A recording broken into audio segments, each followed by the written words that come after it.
नमस्कार, दिव्य रत्नागिरीमध्ये तुमचं पुन्हा एकदा मनापासून स्वागत. मी पत्रकार योगेश भांडागळे. चिपळूण नगरपालिकेची सार्वत्रिक निवडणूक 2 डिसेंबरला होते. 2 डिसेंबरला मतदान होते आणि 3 डिसेंबरला मतमोजणी होते. अर्ज मागे घेण्याची मुदत संपली आहे.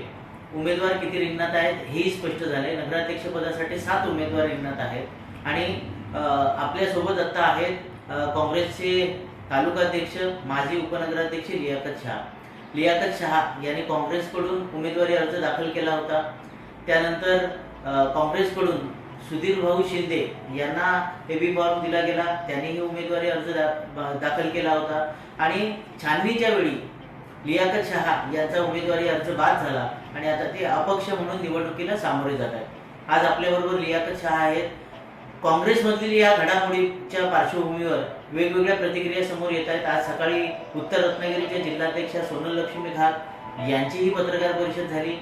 लियाकत शाह यांनी काल जे आरोप केले होते, आपल्याला फसवलं गेलं आणि कशा पद्धतीनं काँग्रेसने सगळा गेम केला असा आरोप त्यांनी केला होता. त्या पार्श्वभूमीवर आज सोनल लक्ष्मी घात यांची पत्रकार परिषद झाली.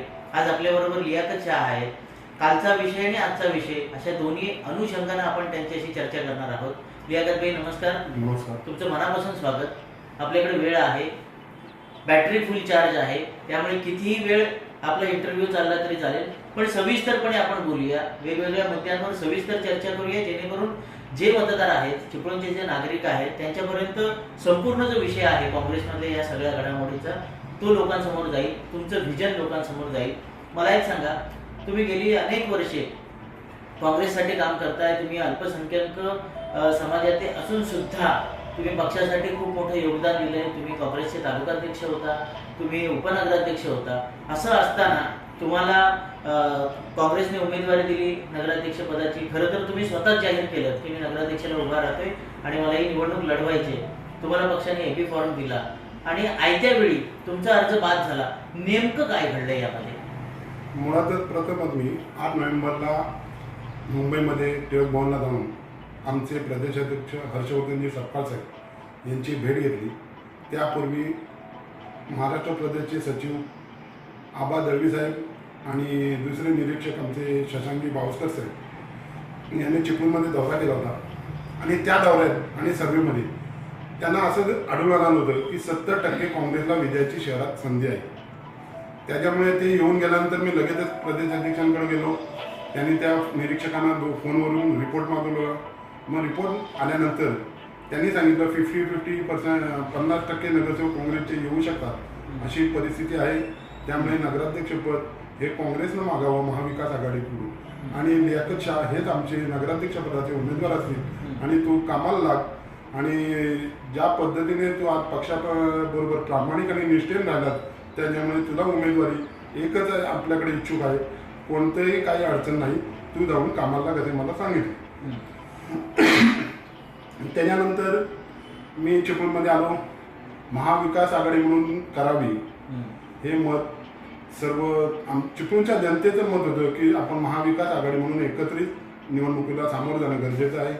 कारण देशामध्ये ज्या पद्धतीने संविधान, वोटचोरी मुद्दा, महागाई आहे, भ्रष्टाचार आहे, देश ज्या पद्धतीने अदानी अंबानींच्या घशात घालण्याचा जो प्रकार होत आहे, हे सगळे मुद्दे घेऊन राहुल गांधी प्रत्येक ठिकाणी दौरे करत आहेत, राज्यात फिरत आहेत.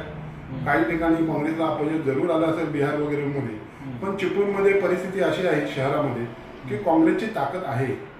मुळातच गेली अनेक वर्ष 25 ते 30 वर्ष झाली काँग्रेसचे जे स्लीपर सेल आहेत हे राष्ट्रवादीच्या नेत्यांच्या अंडरमध्ये काम करतात. त्याच्यामुळे चिपळूण शहरात काँग्रेस कधी वाढू दिली गेली नाही. असाच प्रकार हा डाव आता ह्या वेळेला सुद्धा झाला. 15 तारखेला आम्ही महाविकास आघाडी म्हणून बैठकीत जे चर्चा चालू होत आहे त्यावेळेला मी प्रथम मागणी भास्कर शेठ जाधव यांच्याकडे हीच ठेवली की आम्ही राष्ट्रवादी रमेश कदम गटाबरोबर आघाडी करणार नाही. आपण शिवसेना आणि काँग्रेस आघाडी करूया आणि दोघांमध्ये कोणतं नगराध्यक्ष पद हे ठरवूया अशी आमची चर्चा झालेली होती. आणि या चर्चेतून नंतर विनायक राऊत साहेब पण आले होते चर्चेमध्ये, त्यांचा सहभाग झाला. त्यांनी चिपळूणला ओएससीमध्ये बैठक घेतली. त्यावेळेला मीही त्यांची भेट घेतली. मी साहेबांना म्हटलं चिपळूणमध्ये काँग्रेस आणि शिवसेना जर एकत्र येत असेल तर आपले कमीत कमी 20-22 नगरसेवक सहज निवडून येत आहेत आणि आपण दोघांनी एकत्र येणं फार गरजेचं आहे. तर त्यांनी मला विचारलं की रमेश कदम यांचं काय करायचं. तर मी त्यांना म्हटलं, साहेब, विधानसभेच्या निवडणुकीनंतर प्रशांत यादवजी भाजपमध्ये गेले. मुळातच गेली 1.5-2 वर्ष, जे काही 6 महिने 8 महिने वर्ष चाललं, हे प्रशांत यादवमुळे शहरात राष्ट्रवादी जोरात होती, शरद पवार गटामुळे ती असल्यामुळे जोरात होती. आणि मुळात राष्ट्रवादीचं मतदान आता पूर्वी एवढं राहिलेलं नाही, कारण शेखर निकम हे ज्या वेळेला राष्ट्रवादी सोडून गेले त्यावेळेला 60-70% मतदार हे त्यांच्या बरोबर आहे. भले त्यांचे कार्यकर्ते किंवा नगरसेवक निवडून येणार नाहीत असे कार्यकर्ते नाहीत, पण शेखर सरांचं जे वलय आहे, त्यांची जी बोलण्याची पद्धत आहे आणि काम करण्याची जी पद्धत आहे, त्यांना चिपळूण शहरातील तालुक्यातील मतदार हा त्यांच्याकडे आकर्षित होतो. आणि निवडणुकीत हे सुद्धा आपल्याला दिसून आलं. खरं म्हणजे आम्ही लोकसभेला 5,500ची आघाडी घेतली होती. ज्या ताकदीने प्रशांत यादवनी काम केलं आणि आम्ही त्यांच्याबरोबर होतो. आम्ही लोकसभेला विनायक राऊत साहेबांबरोबर पण होतो. तर आम्ही आम्हाला नगराध्यक्षपद मिळावं, पण हे प्रशांत यादव तिकडे गेल्यामुळे राष्ट्रवादी फार खिळखिळी झालेली आहे. त्यांच्याकडे मोजकाच मतदार आहे आणि त्यांनी स्वतःहून नगराध्यक्ष होत आहेत. खरं म्हणजे देशामध्ये आपल्या सर्वात मोठं लोकशाही म्हणजे संसद सभागृह आहे. ज्या व्यक्तीने लोकसभा लढवली रायगडमधून, 3 वेळा चिपळूणमधून आमदारकी लढवली, 2 वेळा नगराध्यक्ष होते, जे काय 30 वर्षामध्ये शहरामध्ये झालंय आणि जे काय वाटचाल आहे शहराची ही सर्व डोळ्यासमोर आहे. रस्त्यावरील खड्डे हा प्रश्न कधीच मिटत नाही. आज शहरामध्ये सगळ्या अंतर्गत रस्त्यांची अवस्था फार बिकट आहे. तसेच मटण मंडई मार्केट असेल, भाजी मंडई असेल, या इंदिरा गांधी सांस्कृतिक केंद्र, योगेशजी तुम्ही पण होतात, आपण पण होतो, ज्या पद्धतीने फॉलोअप करून त्याची सुरुवात केली, तुम्ही चांगल्या पद्धतीने आंदोलन करून ते आज उद्या संबंधी असताना आपल्याला निधी मिळून ते पुढं चालू झालं. चांगलं काम तुम्हीही केलं आणि मीही त्यात सुरुवातीला सहभाग हा माझा होता, कारण तो वैशिष्ट्यपूर्ण अनुदानातून जो निधी आणायचा होता त्यावेळेला मी स्वतः 14 फेऱ्या मुंबईत मारल्या. माझ्याबरोबर 1-2 पत्रकार पण होते आणि माझी कामाची धडपड त्यांनी बघितली की स्वतःच्या पद्धतीचे पैसे खर्च करून यांनी हे काम करण्याची पद्धत आहे. आता शेखर निकम राष्ट्रवादीतून गेले, प्रशांत यादव गेले, राष्ट्रवादीची ताकद फार कमी आहे मुळात. म्हणून नगराध्यक्षपद हे काँग्रेसला मिळावं. जवळजवळ आमच्या हिशोबाने काँग्रेसच्या शहरामध्ये 5,000 कमीत कमी मतदार आहेत. जर आपण आणखी नगरसेवक जर चांगल्या पद्धतीने दिले तर आपण विजयापर्यंत पोहोचू शकतो. आणि पण काँग्रेसला नगराध्यक्षपद मिळावं ही तुमची पहिल्यापासून मागणी होती, तुम्हाला एपी फॉर्म दिला. पण जे सुधीर शिंदे, जे 2 ते 3 दिवसांपूर्वी शिंदे गटाची जी बैठक झाली अतिथी हॉटेलला, उदय सामंत होते, त्या बैठकीला तिथे उपस्थित होते. त्यांनी काँग्रेस सोडले, ते शिंदे गट शिवसेनेत आहेत. तर त्यांना एबी फॉर्म नेमका कसा दिला गेला, नेमकं काय घडलं यामध्ये आणि नेमकं काय असू शकतं षडयंत्र? मुळात यामध्ये हे जे षडयंत्र आहे याची रचना 1-1.5 महिन्यापूर्वी चिपळूणमध्ये झाली की चिपळूणमध्ये त्यांनी जो सर्वे केला त्यामध्ये त्यांना आढळून आलं की ज्या पद्धतीनं लोकसभेला मुस्लिम समाजाने जे मतदान केलेलं ट्रेंड आहे, विधानसभेला ज्या पद्धतीनं मतदान केले, जर तो ट्रेंड नगरपालिकेमध्ये जर राबवला किंवा जनतेनं त्या पद्धतीने मतदान केले तर चिपळूण शहरामध्ये मुस्लिम समाजाचा नगराध्यक्ष निवडून येऊ शकतो. हा सगळा सर्वे झाल्यानंतर मला कसं बाहेर काढता येईल पक्षातून आणि मला कसं बाद करता येईल याचं त्यांनी पूर्णपणे नियोजन केलं होतं. आणि हा कट 1 महिन्यापूर्वी शिजला होता की सुधीर शिंदेना, लियाकत शाह यांना एबी फॉर्म सोनलक्ष्मी घाट मॅडमने दिला, परंतु नियमानुसार सुधीर शिंदे हे शिंदे गटात होते, त्यांना पक्षप्रवेश कधी केला, त्यांच्याबरोबर किती कार्यकर्ते आले, त्यांच्या जो प्रवेश होता हा जिल्हा काँग्रेस किंवा तालुका काँग्रेस कुठचीही बैठक घेतलेली नाही. यांनी मनात ठरवलेलं सर्व प्लॅन होतं आणि त्यांना एबी फॉर्म दिला. मुळात मी 15 तारखेला जो एबी फॉर्म सहित मी माझा पक्षाचा भरला. मी भास्करशेठ जाधवांना पण विचारलं, साहेब मी पण फॉर्म भरतोय नगराध्यक्षता. तर भास्करशेठ जाधवांनी सांगितलं, द्या तू पण फॉर्म भर, आपण काय असेल ते निर्णय नंतर बघू, तर तू फॉर्म भर. 16 तारखेला प्रांतसाहेबांनी सांगितलं की लियाकत तुझ्या फॉर्ममध्ये प्रिंटिंग मिस्टेक झाल्या, त्रुटी आहे, तेव्हा तू दुसरा फॉर्म भरून ठेव, नाही तर हा फॉर्म बाद होणार.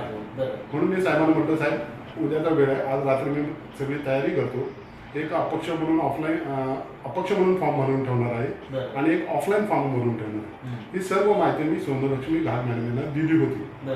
16 तारखेला रात्री यांनी अचानक सुधीर शिंदेचा प्रवेश केला आणि सकाळी त्यांच्या हातात एबी फॉर्म दिला.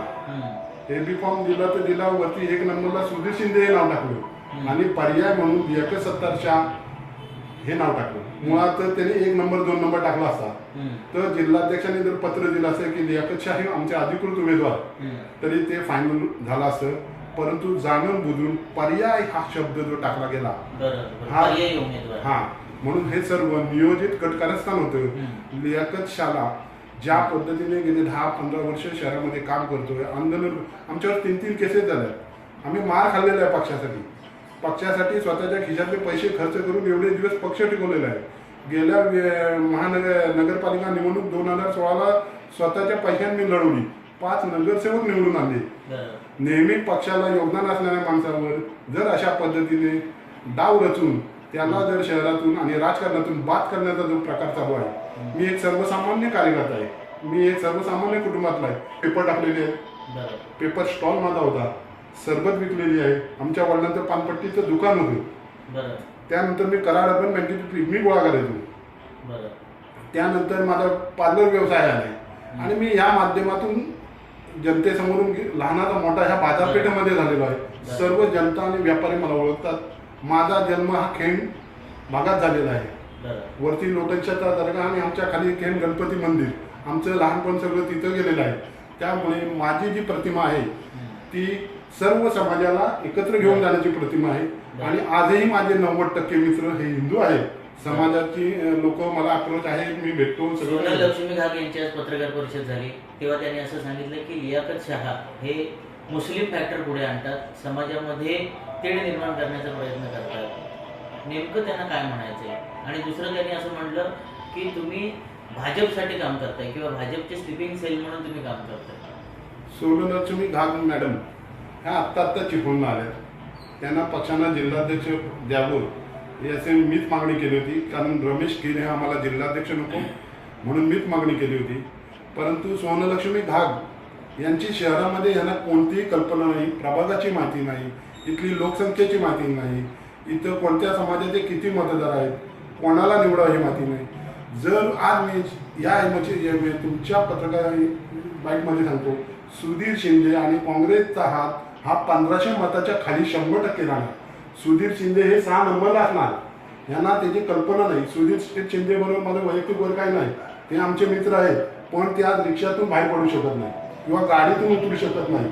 कशा पद्धतीने मतदान मागणार? ज्या माणसाने काँग्रेस पक्षाला फसवलं, काँग्रेस पक्षातले नगरसेवक शिंदे गटात घेऊन गेले, अशा माणसाला जर तुम्ही उमेदवारी देताय म्हणजे हा तुमचा पूर्वी रचलेला षडयंत्र आहे आणि हे षडयंत्र आता उघडकीस आले आणि ते स्वतः कबूल करतात. मी त्यांना एबी फॉर्म दिला, लियाकत शाहला माहिती नव्हती, पण ते सांगताना असं म्हणतात की ते सिक्रेट होतं, ते सुधीर शिंदेला माहित होतं, मला माहित होतं आणि सुधीर शिंदेच्या मुलाला माहित होतं. तुम्ही तालुकाध्यक्ष होतात, मग तुमच्यापासून का लपवून ठेवलं? नेमकं काय? एक्झॅक्ट आता आपण मुद्द्यावर आलात. ही बैठक 1 महिन्यापूर्वी चिपळूणात घडली. सुधीर शिंदे आणि त्यांना यामध्ये काय व्यवहार झाला हा मला माहिती नाही, पण लियाकत शाहला बाद करण्याचं षडयंत्र माझ्या स्वतः काँग्रेस पक्षातील, राष्ट्रवादीतील आणि चिपळूणच्या प्रस्थापित म्हणजे ज्यांना नगरपालिका ताब्यात ठेवायची हा सगळ्यांचा डाव होता. कारण मी सर्वसामान्य जनतेत फिरणारा माणूस आहे आणि या जनतेला नवीन चेहरा चिपळूणमध्ये पाहिजे, तर हा चेहरा बाजूला करून जाणून बुजून हे केलेलं सगळं 1 महिन्यापूर्वीचं षडयंत्र आहे आणि या षडयंत्रात सोनलक्ष्मी घाग ही सामील होती. तुमचं जर नगराध्यक्ष पदाची जर तुम्हाला उमेदवारी द्यायची असती, जर सुधीर शिंदेने अर्ज मागे घेतला असता तर तुम्ही आपोआपच नगराध्यक्ष पदाचे काँग्रेसचे उमेदवार झाला असता, पण तसंही घडलं नाही. 17 तारखेला ज्या वेळेला छाननी झाली, छाननीनंतर सुधीर शिंदे 3 तास प्रांत कार्यालयासमोर होते. मॅडमना मी ताबडतोब बोलवून घेतलं. मॅडमना म्हटलं यांना मागे घ्यायला सांगा, तर मॅडमनी मला सांगितलं मॅडम आईस्क्रीम खात बसल्या मजेत.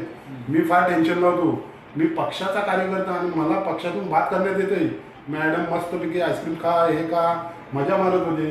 मी म्हटलं मॅडम त्यांची पहिल्यांदा सही घ्या, ह्या माणसावरती आम्हाला विश्वास नाही. त्यानं प्रत्येक वेळेला आई वडिलांच्या यांच्या खोट्या शक्ती घेतो, सर्वसामान्य जनतेला एवढं फसवतो, त्याबद्दल मी काय बोलूच शकत नाही. ह्या माणसावर शब्दावर विश्वास ठेवू नका, मी मॅडमना सांगितलं होतं. त्याच्यानंतर ते इथून ह्यानंही सांगितलं की पुण्यात जा. हे रुबी हॉस्पिटलला गेले, तिथं आमचे हुसेनभाई दलवाईंनी एक माणूस पाठवला, त्यांचा दुपारी 2:30 वाजता आम्ही डिस्चार्ज केलेला. त्यांनी सांगितले 5 वाजता मी चिपळूणला निघतो, रात्री 12ला पोहोचतो, सकाळी मी ढवळमाटला येतो आणि सोनलक्ष्मी घाग मॅडमनी सांगितलं तर मी दुसऱ्या मिनिटाला माघार घेणार असं सांगितलं. सकाळी चिपळूणमध्ये आले, चिपळूणमध्येच होते. त्यांनी इथल्या नेत्यांना, राष्ट्रवादीच्या नेत्यांना, भाजपच्या नेत्यांना, शिंदे गटाच्या नेत्यांना फोन केला की मी नगराध्यक्ष पदासाठी इच्छुक आहे, मला काँग्रेसने तिकीट दिलेलं आहे, मी उभा राहणार आहे, मला आपलं मदत पाहिजे. तर तिन्ही पक्षाच्या पुढाऱ्यांनी जे मला चांगले ओळखतात त्यांनी सांगितलं बाबा हे पाप तू करू नको, हे पाप करतोयस, हे तुला भोगायला लागेल. त्या व्यक्तीच्या बिचाऱ्यानं आज मेहनत करतोय, आज 2.5 वर्ष शहरामध्ये फिरतोय, तू उमेदवारी अर्ज मागं घे, जिंकणं हारणं हा भाग नंतरचा असतो, पण त्याच्यावर तू अन्याय करू नको. तू काँग्रेस पक्षाला पण फसवणार आहेस, कारण तुला मतदान मिळणार नाही. तू हा 6व्या नंबर, सुधीर शिंदे हे 6व्या नंबरलाच जाणार. तुला जर वाटत असेल हात आहे आणि तुला सगळी लोक समाज, मुस्लिम समाज मतदान करेल तर ती तुझी फार गंभीर चूक आहे. शेखर सरांनी स्वतः सांगितलं, मी शहरामध्ये एवढी कामं केली, एवढा निधी दिला, आर्थिक खर्च केला, तरी सुद्धा मला शहरामध्ये मतदान झालेलं नाही. त्यामुळे हा भ्रम आहे तुझा आणि तुझ्या सोनलक्ष्मी घाग मॅडमची सुद्धा चुकी आहे. त्याच्यामुळे तू माघार घे सांगितलं. हे साहेब इथंच होते, मी पण 2:45 वाजता प्रांत कार्यालयात गेलो होतो, मला सगळ्या घडामोडींवर वॉच ठेवायचा होता. सोनलक्ष्मी घाग आणि सुरेश कातकर तिथे बाहेर बसलेले होते. सुधीर शिंदे जाणून बुजून आले नाही, 3:30 वाजता आले आणि खोटं कारण सांगतात, माझ्या आईची शपथ, गाडी बिघडली होती, घाटात अडकलो होतो, पण सुधीर शिंदेवरती आमचा वॉच होता, ते माघार घेणार नव्हते. हे सगळे चिपळूणच्या प्रस्थापिकांनी रचलेलं षडयंत्र होतं. लियाकत भाई, आज सोनलक्ष्मी घाग यांची पत्रकार परिषद झाली, त्यात तुमच्यावर गंभीर आरोप त्यांनी केला, तो म्हणजे तुम्ही मुस्लिम फॅक्टर समोर आणून तुम्ही सामाजिक सलोखा बिघडवताय आणि तुम्ही भाजपची स्लिपिंग सेल आहात. त्या प्रश्नाचं उत्तर तुम्ही दिलं नाही. मुळातच मॅडम काँग्रेसमध्ये कधी आल्या, त्या युवक काँग्रेसच्या होत्या, सर्व वरती पैशाचा आणि आर्थिक देणगेण करून पदं मिळवलेली मी नाही. मी सर्वसामान्य जनतेत राहतो. 2 वेळा मी शहराध्यक्ष गेली 10 वर्ष होतो. मी तालुकाध्यक्ष आहे. मी निरीक्षक येतात, हे खरेदी करून कधीच काम केलेलं नाही. ही सगळी पदं कशी आणली जातात काँग्रेसमध्ये हे आम्हाला माहिती आहे. पण आम्हाला पण आशा होती की मॅडम येत आहेत, पक्ष वाढेल, 4 पैसे इथं खर्च करतील. पण मुळातच आमचा भ्रम निघाला आणि ह्यांनीच आमचा काटा काढण्याचा प्रयत्न केलेला. मुस्लिम समाज वगैरे सोडावं, काँग्रेस समविचारी जाणारा पक्ष आहे. मुस्लिम समाज काँग्रेसला 70% 80% मिळतोच, तसे दलित समाज मिळतो, अन्य ओबीसी समाज आहे, या सर्व समाजाचं मतदान काँग्रेसला मिळतं. काँग्रेस पक्ष संपवण्याचं ह्या जिल्हाध्यक्षांनी कटकारस्थान केलेलं आहे. यांची तक्रार मी प्रदेशाध्यक्षांकडे केलेली आहे आणि माझा राजीनामा मेलद्वारे पाठवलेला आहे. त्या म्हणतात तुमचा राजीनामा आलेला नाही किंवा मला प्रदेशवरनं काही मुळातच कसं त्यांना माहिती आहे की नाही मला माहिती नाही. मुळातच तालुकाध्यक्ष पदाची नियुक्ती ही प्रदेशवरून होती. हे जे पद आहे यांची नियुक्ती प्रदेशवरून होती. त्यामुळे मी हर्षवर्धन सपकाळ साहेब यांना मेल, प्रदेश काँग्रेसला मेल केलेला आहे आणि माझा राजीनामा पाठवलेला. पण ह्या सगळ्या तुमच्या भानगडीमध्ये एबी फॉर्मचा विषय असेल किंवा तुम्ही केलेले आरोप असतील, त्यांनी केलेले आरोप असतील, या सगळ्याचा चिपळूणमधल्या काँग्रेसवर काय परिणाम होईल? मुळातच काय, चिपळूणमध्ये काँग्रेसमध्ये 2 गट आहेत. एक जुनी निष्ठावान म्हणतात, पण त्यांच्याकडे 4 कार्यकर्ते पण नाही आणि मतदार पण नाही. मुळात काँग्रेस देशातून संपली का, हा काँग्रेसच्या दिल्लीच्या नेत्यांना आणि प्रदेशच्या नेत्यांना फार गांभीर्याने विचार करून अभ्यास करायला लागेल. निष्ठावंत काँग्रेस म्हणजे काय, दुसरे कोण किंवा चांगला कार्यकर्ता काँग्रेसमध्ये येऊ नये. एक काळ असा होता की भास्कर शेठ जाधव सुद्धा काँग्रेसमध्ये येण्यास इच्छुक होते. विलासराव देशमुख आमचे मुख्यमंत्री होते, त्यावेळेला सुद्धा रमेश किरने त्यांना अडवलं. त्याच्यानंतर खेडचे आमदार संजयराव कदम काँग्रेसमध्ये येऊ इच्छुक होते. ह्या जिल्हा काँग्रेसमध्ये असलेले जे पदाधिकारी आहेत आणि प्रदेश त्यांना नेहमी सचिव पद देतो. ते का देतं हे मला काय कळत नाही. की ते तिथल्या जे काय बसलेले आहेत प्रदेश कार्यालयात त्यांना काहीतरी आर्थिक मदत करतात, सप्लाय करतात आणि ही पदं घेतात आणि जिल्ह्यात काँग्रेस वाढू नये याचा प्रयत्न करतात. कारण तो जर एखादा नगराध्यक्ष, पंचायत समिती किंवा जिल्हा परिषद सदस्य निवडून आला, जर काँग्रेस वाढली तर आम्हाला प्रदेश काँग्रेस कार्यालयात कोण विचारणार, जे निवडून येणाऱ्याला किंमत येणार. म्हणून हे जिल्ह्याचे कार्यकर्ते आणि प्रदेशवर असलेले इथले नेते नेहमी काँग्रेसचे हे काही स्लीपर सेल आहेत. जिल्ह्यामध्ये पूर्ण काँग्रेस संपवलेली आहे. तुम्ही लियाकतभाई तुमच्यावर कसा अन्याय झाला किंवा काँग्रेसचं कसं नुकसान या निवडणुकीत होणार आहे ते तुम्ही सांगितलं. तुम्ही अपक्ष म्हणून अर्ज दाखल केलेला आहे, तुम्ही अपक्ष म्हणून नगराध्यक्षाची निवडणूक लढवत आहे. लोकांसमोर आता जाताना तुम्ही नेमके काय मुद्दे घेऊन जाताय आणि कसा प्रतिसाद मिळतोय लोकांचा? लोकांमध्ये गेली 2-2.5 महिने मी शहरात प्रचंड वेगाने फिरत आहे. ती परिस्थिती सांगतो. सर्वसामान्य रिक्षावाले असू दे, फेरीवाले असू दे, भाजीवाले असू दे, सर्वसामान्य जनता की यांचा प्रतिसाद एवढा चांगला आहे की चिपळूणात काहीतरी बदल व्हायला पाहिजे. तुमच्यासारखा माणूस पुढे आला पाहिजे. तुम्ही नेहमी अन्यायाविरुद्ध, भ्रष्टाचाराविरुद्ध आवाज उठवता. चिपळूण नगरपालिकेत ज्या पद्धतीने कॉन्ट्रॅक्ट आणि काम चालू आहे, गटाराची कामं आणि जी काही मोठी मोठी जी प्रकल्प आता झाले, यामध्ये गेल्या 7-8 वर्षामध्ये मोठ्या प्रमाणात भ्रष्टाचार झालेला आहे. मुळातच एलईडीची जी संकल्पना होती त्यावेळेला ते 2.5-3 कोटीचं बजेट होतं. त्यावेळेला असणाऱ्या नगरसेविका आणि तत्कालीन झालेल्या त्या नगराध्यक्ष मॅडम यांना याची पूर्व कल्पना होती की शहरात एलईडी बसवणं नुकसान आहे. कारण एलईडीची किंमत 1100-1200 होती आणि त्याची किंमत लावली होती 4-4.5 हजार रुपये. या गोष्टीला मी त्यावेळेला कौन्सिलला विरोध केला. जिथे तिथे मला नगरपालिकेचे पैसे अतिरिक्त खर्च होतात, तिथं मी म्हणा, आव्या केळसकर सुद्धा असायचे, अशा अनेक नगरसेवक होते की 5-6 की आम्ही ते मुद्दे गांभीर्याने मांडायचो आणि भ्रष्टाचाराविरोधी आवाज उठवायचो. मुळातच ह्या नेत्यांना प्रश्न आहे की लियाकतशाह निवडून आला किंवा जनतेनं त्याला जर निवडून दिलं तर हे सगळं दुकानं बंद होणार आहे, बरेच लोकांचे धंदे बंद होणार आहेत. एक चांगला प्रामाणिक माणूस तिथं नगराध्यक्ष पदासाठी खुर्चीत बसू शकतो या भीतीने चिपळूण शहरातील आज वेगवेगळे डाव रचले जात आहेत, वेगवेगळे नेते एकत्र येत आहेत. फक्त यांचं प्लॅन एकच आहे की लियाकतशाहला नगराध्यक्षपद होऊन द्यायचं नाही, त्याला कसं आडवत जायचं. एकीकडे ज्येष्ठ अनुभवी रमेशभाई कदम आहेत, दुसरीकडे तुमच्या विरोधात तरुण असे उमेश सकपाळ आहेत. या दोघांचं आव्हान कसं वाटतंय तुम्हाला तुमच्यासमोर? त्यामध्ये मी रमेशभाई कदमांबद्दल चर्चा करणार नाही, कारण 30 वर्ष त्यांनी पालिकेत सत्ता बदलली. उमेश सकपाळ हा माझा मित्र आहे, तो चांगला कार्यकर्ता आहे, पक्षाचं काम करत असतो, तो त्याच्या पद्धतीनं काम करत आहे. आता कसं झालं, आता आज मला समजलेली बातमी आहे की रमेश कदम आणि भास्कर शेठ जाधव हे एकत्र आलेले आहेत नगरपालिका निवडणुकासाठी. मुळातच गेली 30-35 वर्ष इथले स्थानिक जे शिवसैनिक आहेत हे फार दुःखी आहेत की ज्या माणसासाठी आपण संघर्ष केला त्या माणसाचे प्रचार करण्याची वेळ ही शिवसेनेवर येते. त्याच्यामुळे शिवसैनिक, सर्वसामान्य शिवसैनिक हा फार चिडलेला आहे आणि ह्या नगरपालिकेचा 2025 नगरपालिकेचा निकाल फार अजब लागणार आहे. आणि जे काय नेते स्वतःला विचार करीत आहेत की शहरातील जनतेला आम्ही मूर्ख बनवू, तसं मूर्ख काही बनवता येऊ शकणार नाही. कारण ह्या वेळेला जनता फार हुशार आहे. राजकारणाची सगळी खिचडी झालेली आहे.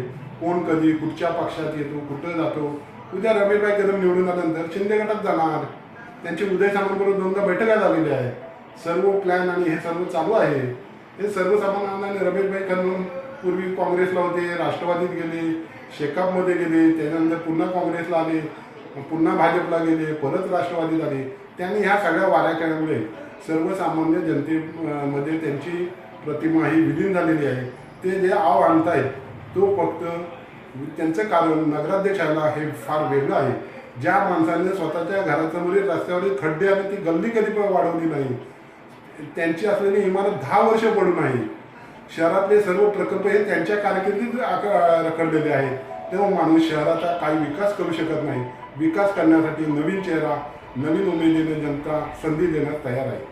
धन्यवाद लियाकतभाई शाह. तुम्ही सगळ्याच मुद्द्यांवर अगदी सडतोड आणि सविस्तरपणे कुठलाही आडपडदा न ठेवता सगळ्याची प्रश्नांची उत्तरं दिली. खरं तर लियाकतभाई शाह यांची आजची जी मुलाखत आहे ती खरं तर वादळी आहे. जे राजकारणातील तज्ज्ञ आहेत त्यांच्या सहजपणे लक्षात येईल. त्याने काँग्रेसला कशा पद्धतीने संपवण्याचा डाव रचला जातोय याबाबत त्यांनी सांगितलं. रमेशभाई कदम निवडून आले तर शिंदे गटात जातील, कशा पद्धतीने त्यांच्या उदय सामंतांची बैठका झाल्या हेही त्यांनी सांगितलं. आपल्याशी संवाद साधला. लियाकतभाई, मनापासून तुमचं आभार मानतो आणि तुम्हाला शुभेच्छा देतो.